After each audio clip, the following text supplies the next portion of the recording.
यह महत्वपूर्ण विषय जिसे लेकर के आज यहाँ पर यह समन्वय इंडस्ट्री एकेडमिया कोलैबोरेशन की कार्रवाई कैसे आगे बढ़ सकती है और खास तौर पर आज के उन ज्वलंत मुद्दों को लेकर के जो दुनिया की आवश्यकता है, समाज की सुरक्षा से जुड़ा हुआ है और एक कॉमन मैन के जीवन स्तर को ऊपर उठाने का है। Artificial intelligence, cyber security and sustainability,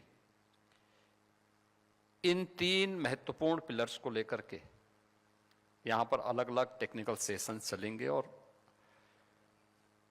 उन सभी मुद्दों पर चर्चा होगी जिन मुद्दों को लेकर के आज एक सामान्य नागरिक, समाज, देश और दुनिया जिनके बारे में चिंतित भी है और जिनसे लाभान्वित होकर के अपने आप को आगे बढ़ाना चाहती है। इन महत्वपूर्ण मुद्दों पर चर्चा करने के पहले हमें कुछ बिंदुओं पर जरूर दृष्टि डालनी चाहिए।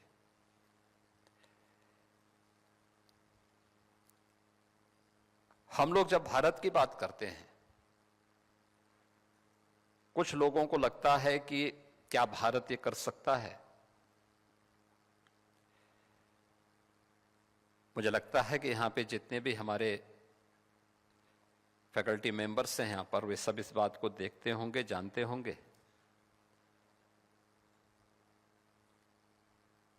कि पूरी दुनिया के अंदर, दुनिया की अर्थव्यवस्था में 17वीं सदी तक भारत का जो हिस्सा था वह नंबर 1 पर था। भारत दुनिया की सबसे बड़ी अर्थव्यवस्था थी। आज से 300 वर्ष पहले भारत दुनिया की नंबर 1 की अर्थव्यवस्था थी। ग्लोबल जीडीपी में भारत का जो कंट्रीब्यूशन था वह 25% था।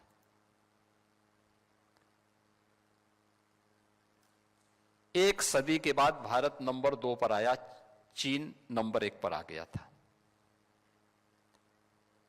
लेकिन पिछले 150-200 वर्षों के अंदर ऐसा क्या कुछ हुआ कि भारत लगातार नीचे आया। 1947 आते आते भारत का जो कंट्रीब्यूशन था ग्लोबल जीडीपी में वह मात्र 2% तक रह गया था।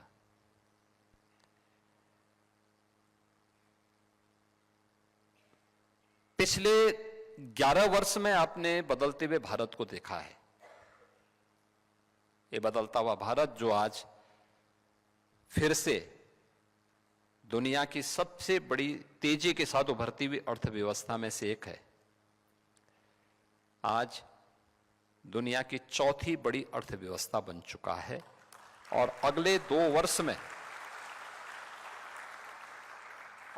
वर्ष में भारत दुनिया की तीसरी बड़ी अर्थव्यवस्था बनेगा।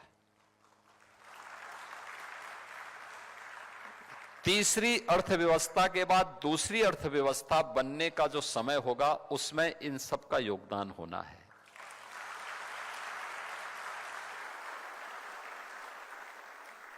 और वह समय हमारे लिए होगा विकसित भारत का।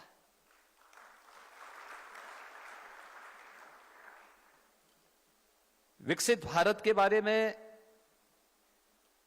जो बातें प्रधानमंत्री जी ने रखी हैं, विकसित भारत केवल विकसित भारत नहीं होगा, आत्मनिर्भर भारत भी होगा।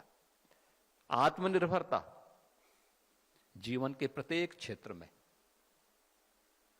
क्या कृषि का क्षेत्र हो, क्या टेक्नोलॉजी का क्षेत्र हो,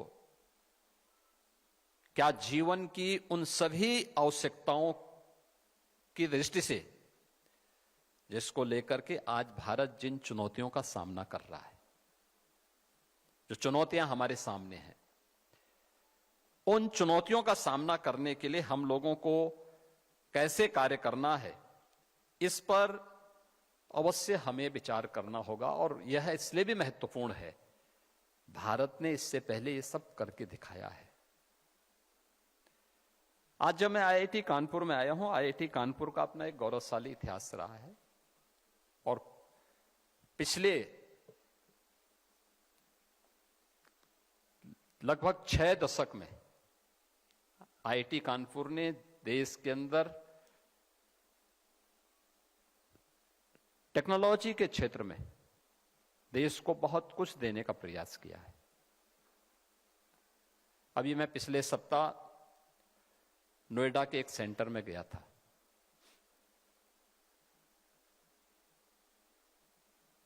ड्रोन टेक्नोलॉजी का एक बेहतरीन केंद्र बना है और मुझे वहां पर आईआईटी कानपुर की भी कुछ फैकल्टी मिली थी।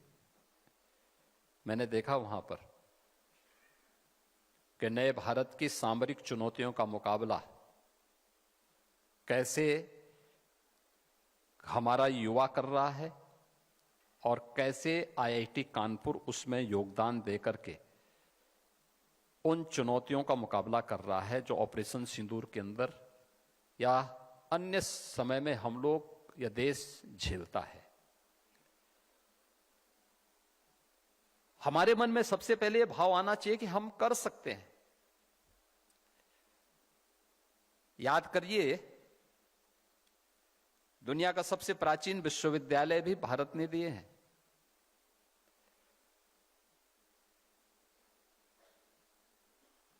अभी मैं यहां पर आने के पहले मैंने एक एरियल सर्वे किया।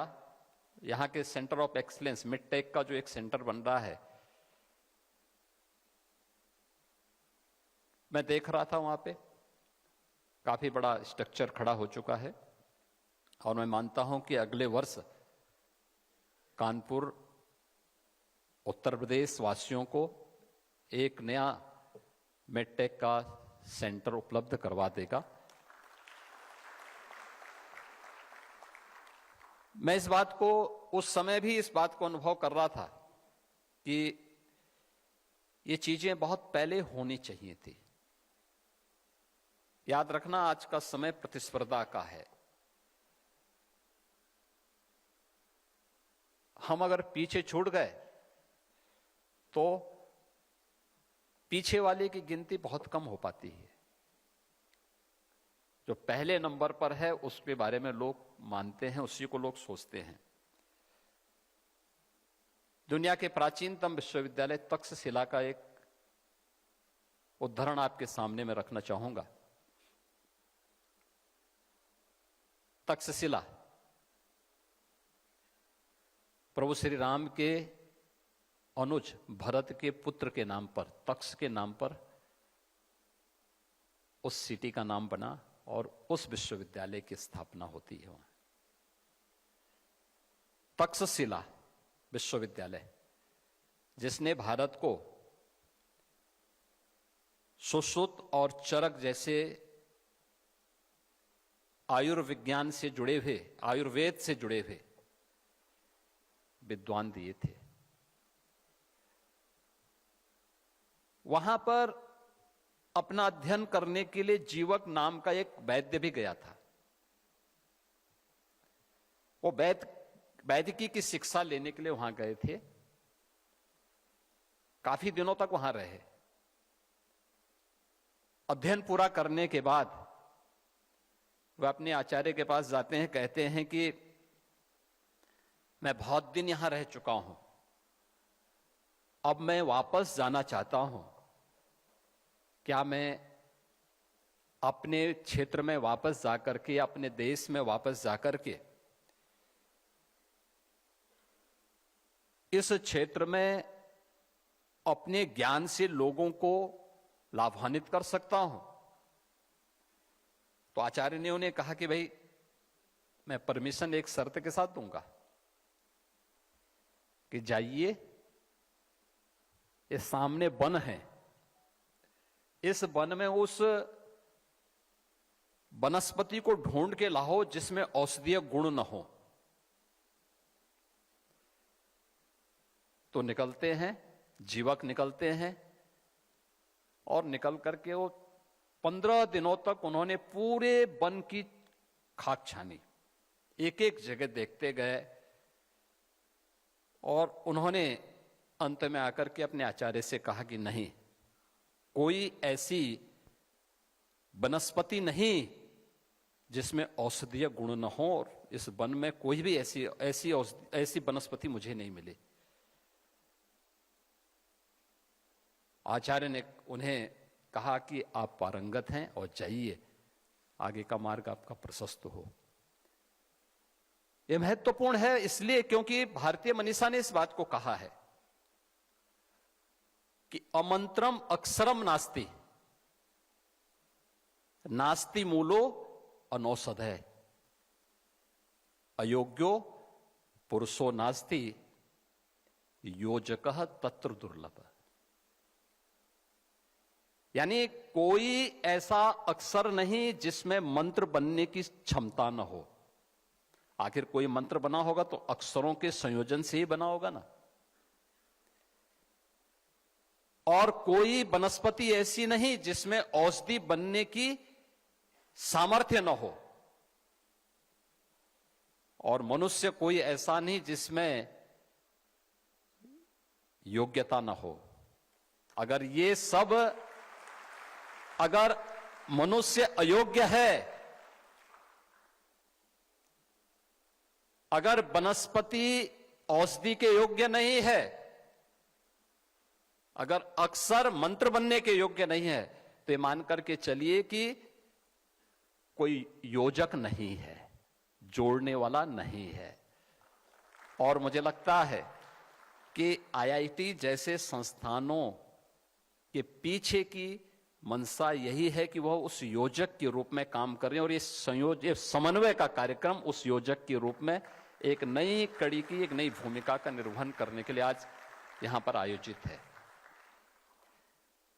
अक्सर हम देखते हैं, अक्सर हम इस बात को देखते हैं, अनुभव करते हैं कि हमारी अकादमिक संस्थाएं अपने आप में एक टापू बन गई।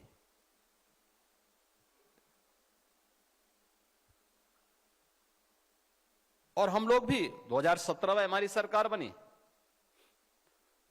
पहले 3 वर्ष तक हम लोग भी बहुत ज्यादा संस्थाओं से हम लोगों का कनेक्शन नहीं था। लेकिन जब 2020 में कोविड ने अपनी दस्तक दी, तब हम लोगों की भी आंखें खुली कि भाई हमें कुछ इसमें देखना चाहिए। और तब आईआईटी कानपुर के साथ हमारे फिर बेहतरीन संबंध बने, क्योंकि लोग बोलते होंगे कि कोविड का आईआईटी कानपुर से क्या संबंध है। तो प्रोफेसर मनिंद्र अग्रवाल जी के द्वारा जब अपने मैथमेटिकल डायग्राम उनके द्वारा कोविड के दिए जाते थे, हम लोग इन सभी डायग्राम को स्वाभाविक रूप से हमारे कार्यक्रम का हिस्सा बनता था, और हम लोग उन सबको जगह जगह भेजते थे। पीएमओ में भी जाता था, अन्य जगह जाता था। तो पीएम साहब ने पूछा मुझसे, प्रोफेसर मनिंद्र अग्रवाल? मैंने कहा आईआईटी कानपुर से। अन्य चीजों के बारे में भी चर्चा होने लग गई। हमें लगा कि आईआईटी कानपुर जो आकलन कर रहा है, परिणाम उसके नजदीक हैं या उसी के अनुरूप हैं। और कोविड को नियंत्रित करने के लिए हमारी जो टीम काम कर रही थी, उसको बड़ी मदद मिलती थी उससे।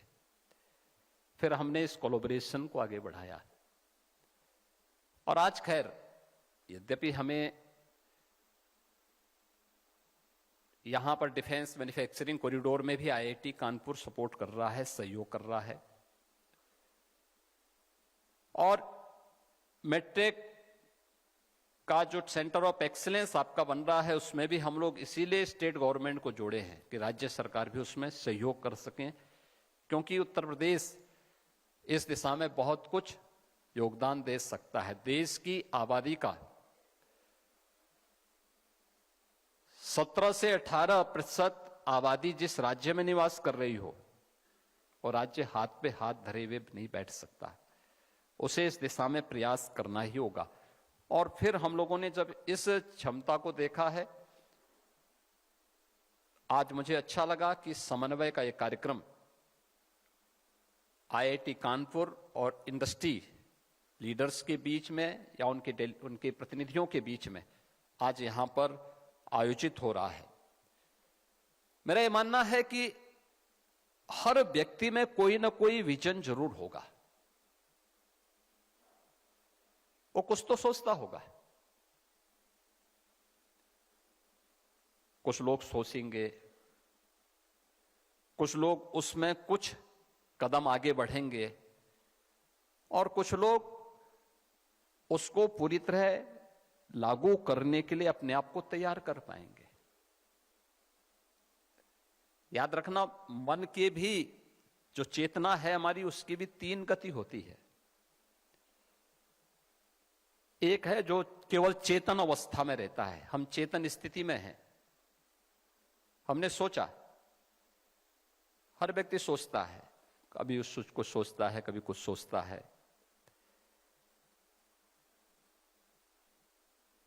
व्यक्ति के जो विचार आते हैं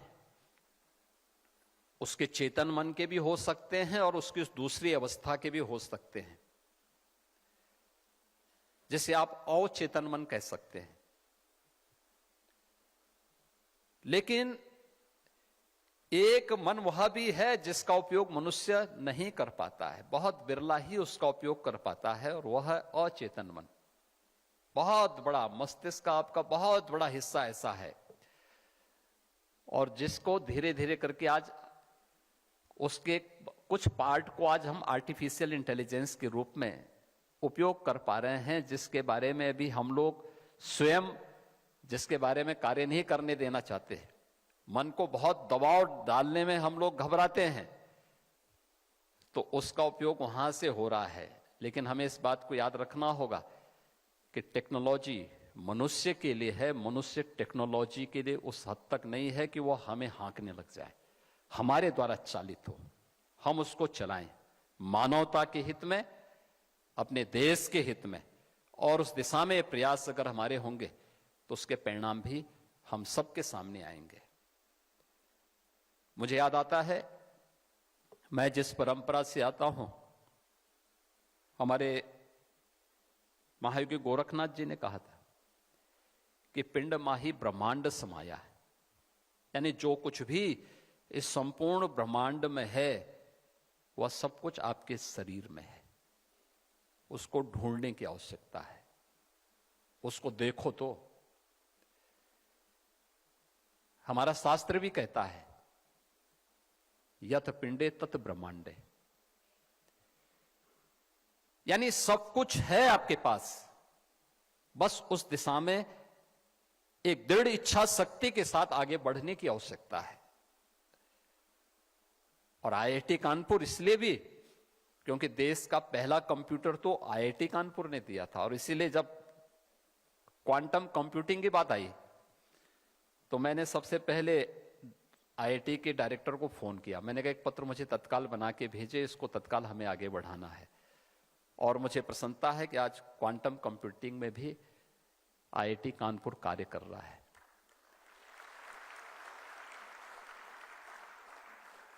याद रखना, क्वांटम कंप्यूटिंग के लिए यह आईआईटी है। आप लोग यहां पर साइंस में भी काम कर रहे हैं, टेक्नोलॉजी में काम कर रहे हैं, इंजीनियरिंग में, मैथमेटिक्स में, सब में काम कर रहे हैं। मैथमेटिक्स का कर्माकर थ्योरी भारत की ही एक गणितज्ञ ने दी है, और मुझे लगता है कि कर्माकर इस समय काफी बड़ी उम्र के हो चुके हैं, और मेरा प्रयास होगा कि मैं उनको आईआईटी कानपुर के साथ जोड़ूं। आप देखना, क्वांटम कंप्यूटर से भी बेहतर कंप्यूटर वो देने की सामर्थ्य रखते हैं। उनकी थ्योरी को थोड़ा आप देखिए कभी, उसकी स्पीड, अगर आप कभी उसके बारे में जानेंगे आप उसको आगे बढ़ा सकते हैं। वे इस दिशा में बहुत बड़ा योगदान आपका कर सकते हैं। और दुनिया को एक नया अनुभव आप करा सकते हैं। कर्माकर थ्योरी इसमें बहुत बड़ी भूमिका का निर्वहन कर सकता है। अब थोड़ा सा उस दिशा में आगे बढ़ने की आवश्यकता है।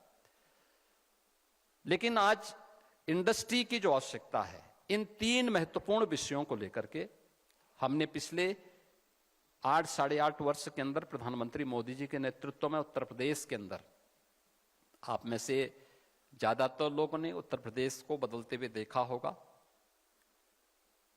और उत्तर प्रदेश के अंदर पिछले 8 साढ़े 8 वर्ष के अंदर जो कुछ भी हम परिवर्तन करने में सफल हुए हैं, आदरणीय प्रधानमंत्री जी के मार्गदर्शन में, उनके विजनरी लीडरशिप में हम लोगों ने उस दिशा में जो कार्य बढ़ाए हैं,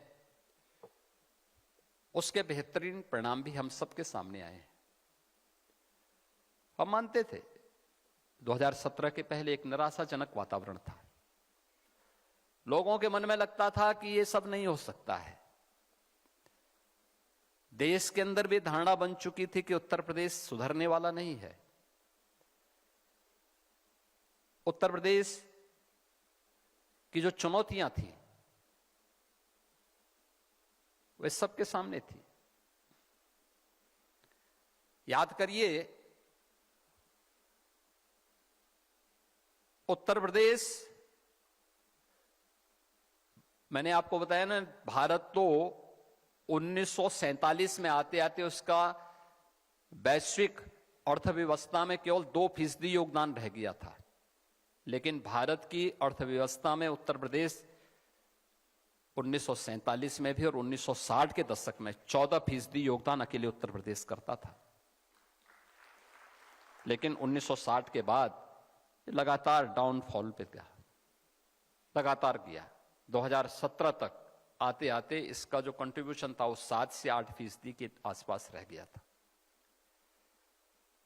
और 7 से 8% के बीच में जो इसका योगदान रह गया था, उसमें भी निराशा थी, हताशा थी। कोई इंडस्ट्री आना नहीं चाहती थी। जो थी भी वह इस बात को लेकर के चिंतित रहती थी कि कैसे उन्होंने जो पूंजी यहां लगाया है, ये पूंजी सुरक्षित रहेगी कैसे, और उसको लेकर के कैसे वे यहां से अपना समेट करके भागें। युवाओं में निराशा थी। प्लान हो रहा था, पहचान का संकट था। और आजादी के समय जो प्रदेश देश का सबसे समृद्ध प्रदेश था, यानी 1947 और 1960 तक उत्तर प्रदेश देश का, भारत की जो कुल अर्थव्यवस्था थी उसमें नंबर 1 पर उत्तर प्रदेश आता था। हम 16-17 तक पहुंचते पहुंचते उत्तर प्रदेश 8वीं अर्थव्यवस्था रह गया, बीमारू राज्य हो गया। लोगों ने हमारे राज्य को ही बीमारू कर दिया। और मुझे प्रसन्नता है ये वो बताते हुए कि हमने पिछले 8 वर्ष में उत्तर प्रदेश की टीम ने उत्तर प्रदेश वासियों के साथ मिलकर के जो प्रयास प्रारंभ किया है, आज उत्तर प्रदेश देश की फिर से नंबर 2 की अर्थव्यवस्था बन चुका है। बेहतरीन इंफ्रास्ट्रक्चर के साथ हम उभर रहे हैं। हर एक फील्ड में उत्तर प्रदेश ने कुछ मानक गढ़े हैं। उत्तर प्रदेश आज देश के अंदर सबसे तेज अर्थव्यवस्था के रूप में अपने आप को स्थापित करने में सफल हुआ है। क्या सुरक्षा का हो, क्या अर्थव्यवस्था का हो, चाहे इन्वेस्टमेंट का हो, हर एक क्षेत्र में उत्तर प्रदेश ने कुछ नए मानक गढ़ने के प्रयास किए हैं। और उन स्थितियों में हमारे लिए महत्वपूर्ण हो जाता है कि हम लोग अगर जीवन के समग्र विकास की दिशा में आगे बढ़ रहे हैं तो उसके परिणाम का भी इंतजार करते हैं। सस्टेबिलिटी की जब बात आती है उत्तर प्रदेश की विधानसभा पहली विधानसभा है जिसने सस्टेनेबल डेवलपमेंट गोल्स को लेकर के लगातार 36 घंटे तक अपने विधायिका का संचालन किया था और उत्तर प्रदेश विधानसभा में 36 घंटे तक लगातार चर्चा हुई थी कि कैसे हम सस्टेनेबल डेवलपमेंट के गोल को अचीव करने की दिशा में कार्य कर सकते हैं। और लगातार हमारी टीमें उसमें काम कर रही हैं, लगातार उस पर कार्य हो रहा है। एजुकेशन, क्वालिटी ऑफ एजुकेशन की दिशा में क्या प्रयास होने चाहिए, हेल्थ सेक्टर में क्या कुछ होना चाहिए, एग्रीकल्चर ग्रोथ को कैसे हम बढ़ा सकते हैं, लागत कम किया जा सके और उत्पादन बढ़ाया जा सके, जल संसाधन का बेहतरीन उपयोग कैसे हो सकता है। आपसे छुपा हुआ क्षेत्र नहीं, कानपुर के बाद आप जब जाएंगे तो यमुना नदी के उस पार आपको जो क्षेत्र देखने को मिलता है वह बुंदेलखंड का क्षेत्र है। सूखा था, पलायन था, अव्यवस्था थी और इस अव्यवस्था में वहां डकैतों का साम्राज्य चलता था, दिन दहाड़े अपहरण होता था। मैं जब मुख्यमंत्री बनने के बाद झांसी में पहली बार गया तो लोगों ने मुझे सूखे की शिकायत की, कहा साहब पानी नहीं आता। मैं चित्रकूट में गया तो उन लोगों ने मुझसे कहा, मैंने उनसे कहा, मैंने कहा चित्रकूट तो इतना, ये भगवान राम के समय से चित्रकूट, भगवान राम जब वनवास उनको हुआ था तो चित्रकूट को ही उन्होंने वास बनाया था और इतनी अव्यवस्था कैसे, कुछ भी नहीं है। उन्होंने कहा साहब कौन रहेगा यहां पे, यहां तो डकैत अपहरण कर देते हैं। मैंने कहा कैसे, कहा कि वो किसी को भी अपहरण कर लेते हैं, कोई व्यापारी हो, उद्यमी हो, कोई तीर्थयात्री आ गया, ये सब वो कर लेते हैं यहां पे। अलग अलग जनपदों की अपनी समस्याएं थी। आज आप जाएंगे, बेहतरीन कनेक्टिविटी बुंदेलखंड की है, डकैत मुक्त हो गया है, अब वहां इन्वेस्टमेंट आ रहा है। डिफेंस कॉरिडोर के 2 नोड झांसी और चित्रकूट में स्थापित हो रहे हैं। हर घर नल पहुंच चुका है और हर खेत को पानी पहुंच रहा है वहां पे। ये चेंज आया है। आप आश्चर्य करेंगे, महोबा उसी बुंदेलखंड का एक जनपद है। एक पेयजल की, एक सिंचाई की स्कीम थी, 30 सालों से लंबित थी। हम लोगों ने एक समय सीमा में उसको पूरा किया। पूरा करने के बाद हमने एक टीम को लगाया। हमने कहा भी देखो इस स्कीम के आने के पहले, स्कीम के आने के बाद क्या परिवर्तन हुआ है वहां के किसानों के जीवन में, आम नागरिक के जीवन में। और जब परिणाम मेरे सामने आए, आप आश्चर्य करेंगे कि एक किसान जो वहां पर अपना 1 बीघा लैंड 5,000 रुपए कमाता था साल में, आज वही किसान 50,000 रुपए साल में कमा रहा है। ये 10 गुने की जो वृद्धि हुई है, ये केवल एक किसान की आमदनी में नहीं हुई है, उत्तर प्रदेश की आमदनी में हुई है, राज्य की आमदनी में हुई है, नेशनल जीडीपी में उसने योगदान दिया है। ये विकसित भारत के लिए हर एक सेक्टर को हमें चिन्हित करना पड़ेगा। पर्यावरण के लिए क्या कुछ हम करना चाहते हैं,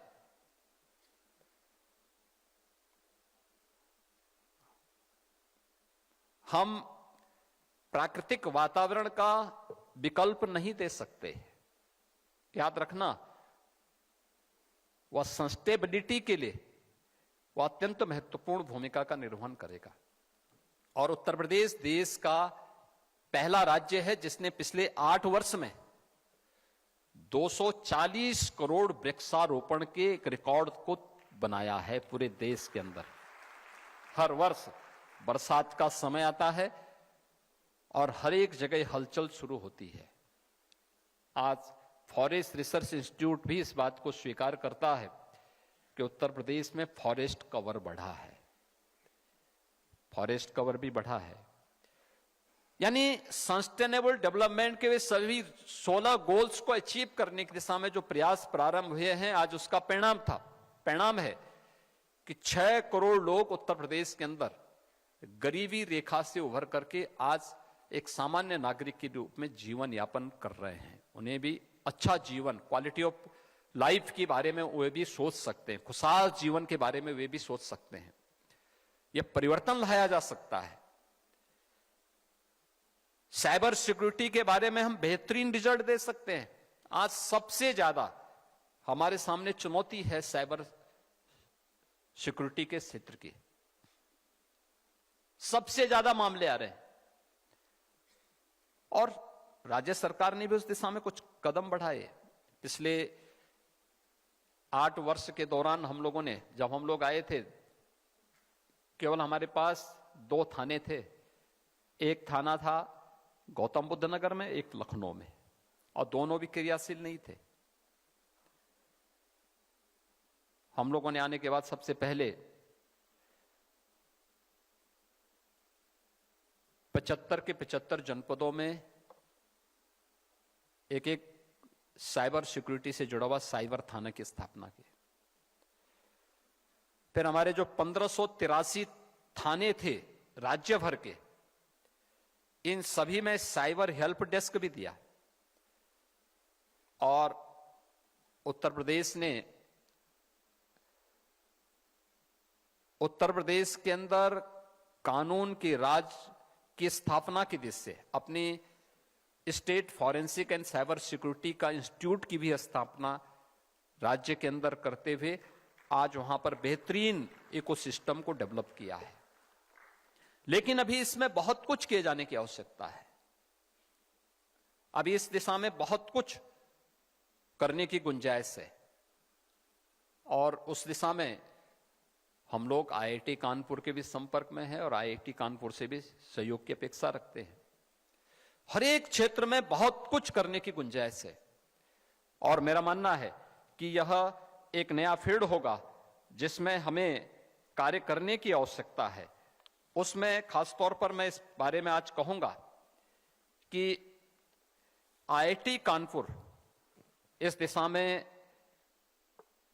प्रयास करे कि हम लोग भारत का पहला डीप टेक भारत 2025 की दिशा में आगे बढ़े। एक अच्छा हमारा समिट हो यहां पर जो डीप टेक भारत को लेकर के कार्य कर सके और आईआईटी कानपुर को इसका सेंटर बनाया जाना चाहिए। हम लोगों ने इस दिशा में गौतम बुद्ध नगर जनपद में कुछ लैंड भी अलॉट की है और मैं चाहूंगा कि आईआईटी कानपुर अगर उसको लीड करे तो वह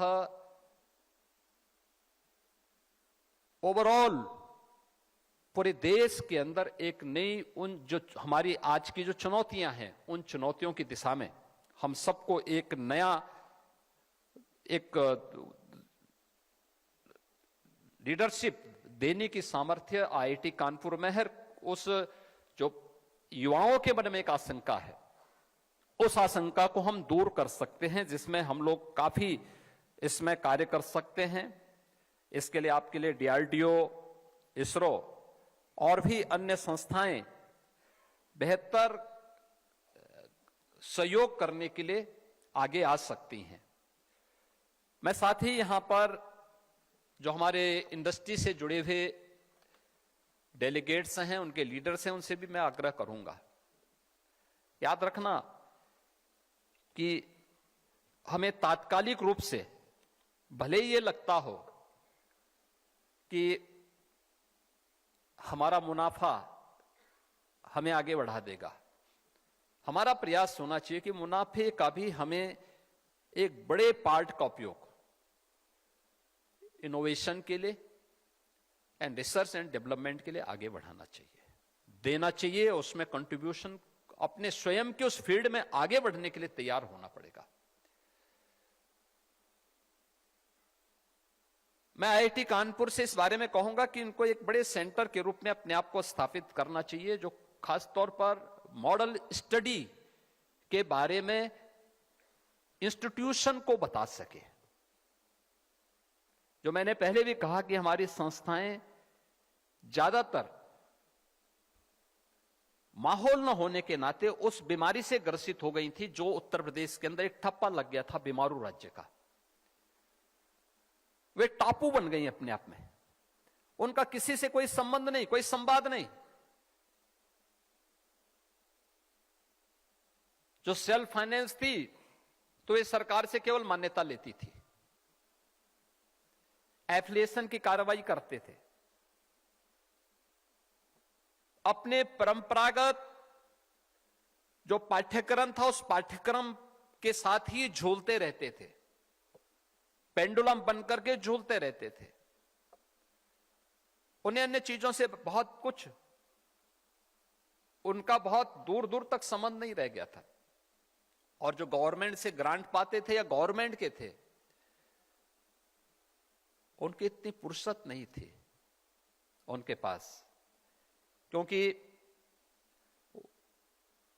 ज्यादातर के अपने अपने दूसरे कार्यों में व्यस्तता हो रहती थी।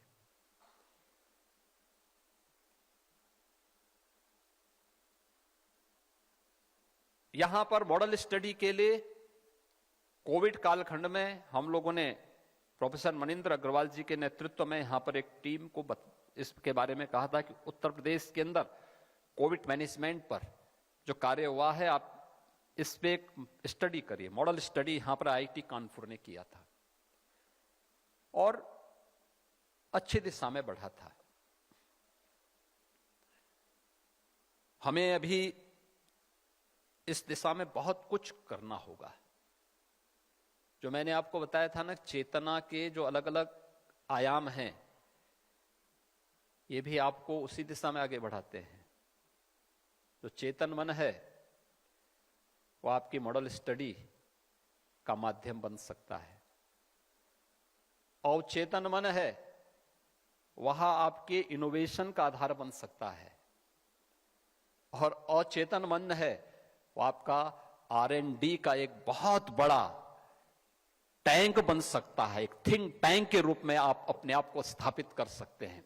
और जिस दिन इन तीनों में बेहतरीन कोलैबोरेशन हम कर पाएंगे, उस दिन भारत फिर से 1947 में प्रधानमंत्री जी के सृजन के अनुरूप विकसित भारत के रूप में, आत्मनिर्भर भारत के रूप में और दुनिया की नंबर 1 अर्थव्यवस्था के रूप में अपने आप को स्थापित कर पाएगा। जो 300 वर्ष पहले जो भारत के पास जो सामर्थ्य थी, जो शक्ति थी, उसको भारत फिर से अर्जित कर सकता है।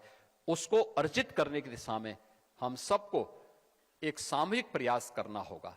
और यह समन्वय का कार्यक्रम, जिसमें एकेडमिया, इंडस्ट्री एक मंच पर आकर के इन मुद्दों पर, खासतौर पर artificial intelligence, cyber security and sustainability के क्षेत्र में हम लोगों को क्या कुछ करना है, तीनों मिलकर के जिस अभियान को आगे बढ़ाना चाहते हैं, ये चीजें और बेहतर तरीके से आगे बढ़ पाएंगे। मैं आज के इस अवसर पर समन्वय के इस कार्यक्रम के लिए आईआईटी कानपुर को हृदय से धन्यवाद देता हूं, और मुझे विश्वास है कि यहां से जो मंथन होगा, उस मंथन को किसी एक निष्कर्ष पर आप सब पहुंचाने में सफल होंगे। आप सबके प्रति मेरी शुभकामनाएं हैं। धन्यवाद। जय हिंद। जहां भक्ति है हर शब्द में, कथाओं में छुपे हैं दिव्य रहस्य, और ज्योतिष देता है जीवन को दिशा। धर्म से जुड़ी हर बातों को जानने के लिए हमारे चैनल स्तुति को सब्सक्राइब करें। चैनल पर जाने के लिए इस लिंक पर क्लिक करें।